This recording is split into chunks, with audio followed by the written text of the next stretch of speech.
कांग्रेस में इतना दम नहीं कि उमर अब्दुल्ला ने लद्दाख हिंसा पर कही बड़ी बात, बीजेपी को यूं लपेटा।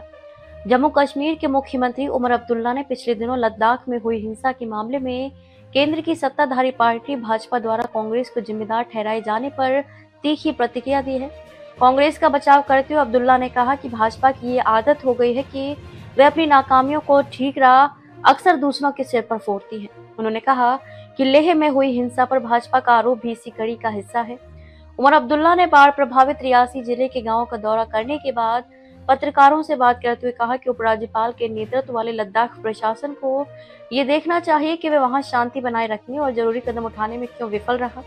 दरअसल बुधवार को लेह में हुई हिंसा के लिए भाजपा ने कांग्रेस को जिम्मेदार ठहराया है। इस पर जब उनसे सवाल पूछा गया तो उन्होंने दो टूक कहा कि जब लद्दाख में सरकार उनकी यानी कि भाजपा की है और वे शासन देने में विफल रहे हैं तो किसी और पर दोष क्यों मढ़ रहे हैं।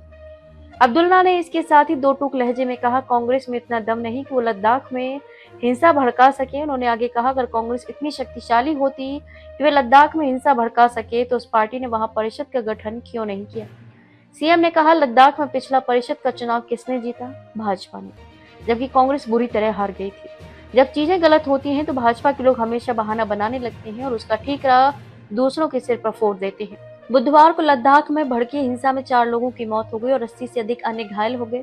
लद्दाख को राज्य का दर्जा देने और संविधान की 6ठी अनुसूची के विस्तार के आंदोलन का समर्थन करने वाले सैकड़ों प्रदर्शनकारियों ने लेह में भाजपा कार्यालय और कई वाहनों को आग लगा दी थी।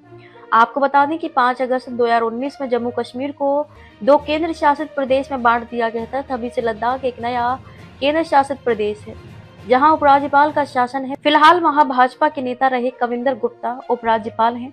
बुधवार को जब सैकड़ों युवाओं और छात्रों ने लेह में हिंसक विरोध प्रदर्शन किया तो भाजपा ने कांग्रेस पर इससे हवा देने का आरोप लगाया।